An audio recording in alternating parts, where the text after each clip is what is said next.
if you got it, a truck brought it to you. If you got your food, your clothing, your medicine, if you got fuel for your homes, fuel for your industries, a truck brought it to you. The day our trucks stop, America stops. That is Al Pacino as Jimmy Hoffa in last year's epic The Irishman, a role that earned the iconic actor a 9th Academy Award nomination. That Oscar went to Brad Pitt for Once Upon a Time in Hollywood, a movie in which Pacino also appeared. Al Pacino's very name calls to mind some of the most memorable performances in the history of movies, from The Godfather and Scarface to Scent of a Woman and Heat. Pacino's distinct acting style, his face, his voice, his cadence, his famous lines, all are woven into the American imagination. But what about the man himself? Pacino has taken pains over the years to stay out of the spotlight. But with the debut of his new Amazon series, Hunters, he agreed to spend some time with us and to share rare reflections on his legendary career. Al and I got together in Beverly Hills for a top-down ride through 50 years in Hollywood.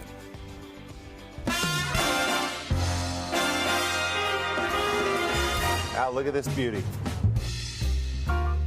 Well, what does Scarface say? That's a Cadillac. It's a cream puff. It's a cream puff. You're not going to drive this, are you, Willie? I don't have a boat license, so maybe not. Oh.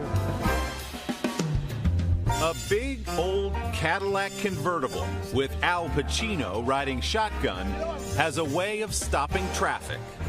Nice seeing you. We're making a film. It's called Willie and Al. Go see it. A Hollywood icon who has spent most of his storied 5-decade career out of the public eye. Seems to me on the celebrity scale, though, you've kept your life somewhat normal? It was deliberate, of course. I have stayed out of the limelight because I always thought actors should be seen but not heard.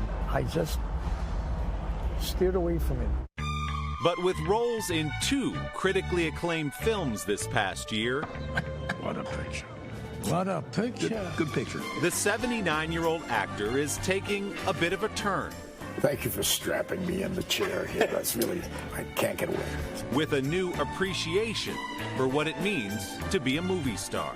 I finally think I might have adjusted. I mean, I'm actually doing something I never would have done in the 70s. I'm talking to you. You know what the best revenge is? Revenge. And now Pacino is making another adjustment as he steps off the movie screen to take on his first ever role as a series regular in Amazon's Hunters. Your grandmother wished to protect you. From what? Nazis, Jonah. Pacino stars as Meyer Offerman, a Holocaust survivor leading a renegade gang of assassins chasing Nazis hiding in 1970s America. Here you are, Yeah. Al Pacino doing TV. What drew you in? Well, it certainly is part of the day, you know. Yeah. Today, this is what we do, Right. you know. And where is the material? This guy, David Weil, no, he's got it. It is the vision of series creator David Weil, who in Hunters reimagines his grandmother's stories from the Holocaust as the stuff of superheroes. And it's always something when it's personal, because that's really art, in a way, when it's personal. It's not personal, Sonny. It's strictly business. Hunters is the latest chapter in Pacino's story, which was launched into the stratosphere when he was cast as reluctant turned ruthless mobster Michael Corleone in director Francis Ford Coppola's 1972 masterpiece, The Godfather. My father made him an offer he couldn't refuse. I know there were some skeptics about whether or not Francis should have hired you for the role. Oh, Studio skeptics. executives who said, who is this guy? They all had the hook. They didn't want a lot of us. They didn't want Brando, for sure. Right. But what happened with me is Francis very wisely moved the Saluzzo scene so I could do that. Wow. And if they saw me do that, they'd keep me. The Godfather earned Pacino an Oscar nomination and quickly made him one of Hollywood's most in-demand actors. He landed iconic roles like the lead in 1973's Serpico and Dog Day Afternoon, in which the method-trained actor showed off his improv chops. Take the Attica scene. That wasn't written. So at one point I was going outside in a shot to talk to the cops and the people out there. Got the militia out here, huh? And this great AD, assistant director, comes up to me and he says, "Hey, say Attica." I said, "Attica?" He said, "Yeah, just say Attica." And I realized that was in the news all the time, the Attica, the riots in Attica. Yeah. So I just said, "Attica! Attica! Attica!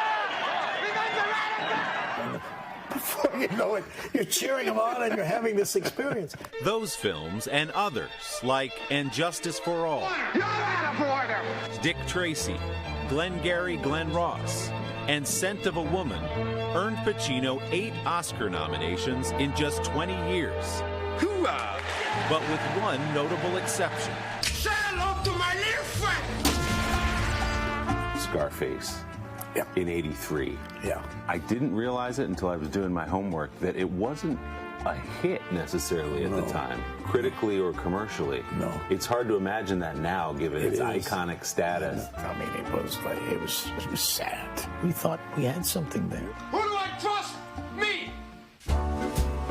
There's a story. I was in San Francisco performing, doing a play.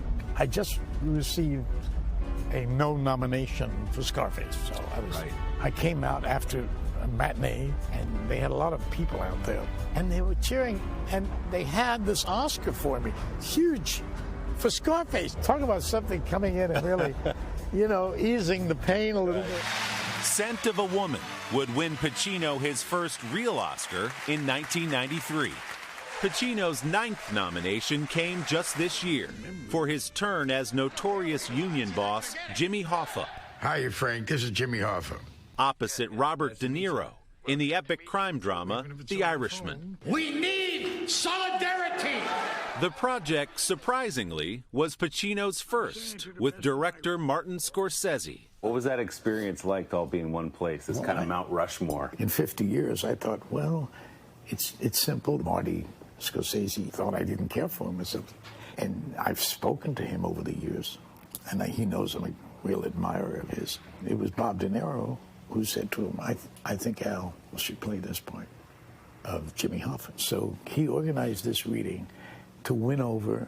Marty was not quite sure. And then we read it, and it was clear. This is my union.